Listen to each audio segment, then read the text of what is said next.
Republican Congressman from Michigan, Mike Rogers, chairman of the House Intelligence Committee, is here to talk more about all of this. So let's start with those sanctions that we just heard about this morning having to do with the central bank. Where do those stand in the overall big picture of what we're trying to achieve? Well, it's an incredibly important step to try to get Iran to stand down diplomatically. In 2010, Congress passed the first round of sanctions that seemed to have a significant impact. The second round happened when we just passed the defense authorization bill. And what it means is the average Iranian is having a hard time getting currency out of the bank. So this is getting tougher. We just keep ratcheting it up. And under the law, there are certain deadlines, 30 days, 60 days, 90 days, that will make sure that this thing keeps getting tightened down until we get some, hopefully, positive reaction from the Iranians. I'm going to talk to you a little bit about diplomacy in just a second here. But the president had some interesting things to say about our relationship with Israel, and there's been a lot said about this administration's relationship with Israel. How confident are you that the way the president is portraying this relationship is an accurate one?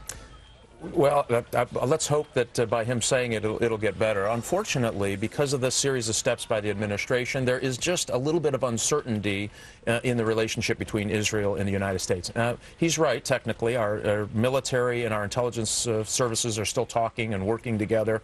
But there is this misunderstanding about where would the United States be if Israel believes they have to do something against Iran's nuclear weapon program. Remember, this is an existential threat to Israel. They do believe if they get a nuclear weapon, it is so destabilizing to the Middle East, it threatens their very existence. They believe they have to do something. And where it's gotten, I think, a little askew here is that the messages coming out of the administration and where Israel are a little different.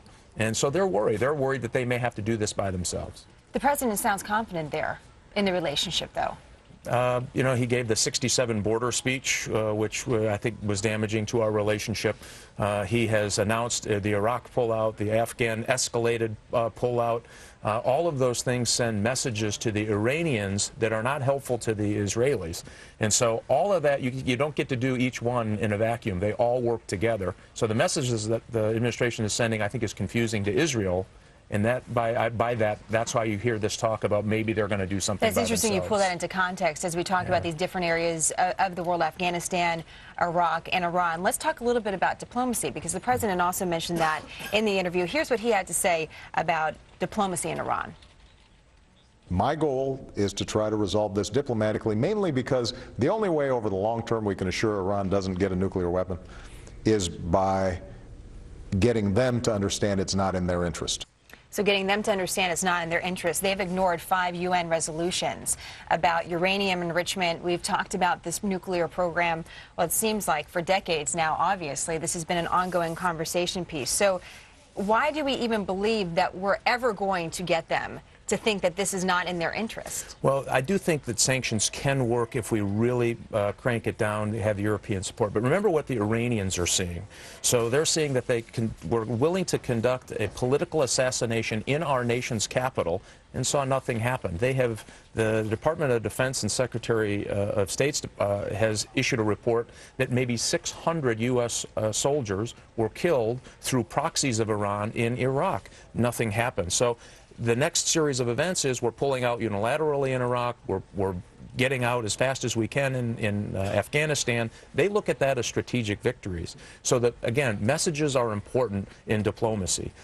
Every diplomat says they want to do this in a peaceful way, but would like to know that there's a U.S. carrier over their shoulder when they make that negotiation. So we've heard from Bud McFarlane, National Security Advisor to Ronald Reagan. He thinks Theodore Roosevelt, that philosophy works here. Speak softly, carry a big stick. You're saying that there's not a big enough, maybe, threat behind of a military action behind the speak softly part. And not that you want a military action, but we need the Iranians to believe that that is not off the table. Just saying it and then seeing all of these other activities happen doesn't make them believe it, and that's the problem. You mentioned that plot, the political assassination. Yes. And something caught our attention in the interview yesterday that we thought was a little bit of a mixed message from what we heard from the Director of National Intelligence. Here's what the president had to say yesterday. When you talk about the security of the United States, Iran has had a long time to contemplate how they might respond to such an attack. Do you fear that they will wage attacks within the United States on American soil? You know, we don't see any evidence that they have those intentions or capabilities right now. So the president says he doesn't see any evidence, but then we have this from Mr. Clapper. Some Iranian officials, probably including the supreme leader, Ali Khamenei, have changed their calculus and are now willing to conduct an attack in the United States. So that's also one of the strategic national advisors. And those are two different messages. What's the truth? Well, as somebody who looks at all of that intelligence, it's my job to do that. I don't know how you can come to the conclusion that Iran is not capable of conducting attack in the United States and is not willing to conduct attack in the United States. I'm hoping the president misunderstood the question, because if we're not handling it to the serious degree of which we should take it, we're going to make a mistake and we're going to be vulnerable. Iran clearly made the decision that they were willing to accept the risk of conducting a political assassination with U.S. civilian casualties as collateral damage, in their words, in our United States Capitol. And we've seen them do this in Iraq. They killed U.S. soldiers in Iraq through proxies. We've seen them do attacks in Argentina and Saudi Arabia, the Khobar Towers. They're clearly capable of doing this. This is why I think why the world is a little bit confused about where the United States is when it comes to policy in the Middle East. Congressman, it's nice to have you on set to work through it. We understand there's some messages we have to continue to work through. It continues to be a developing story. Thank you. Thank you very much.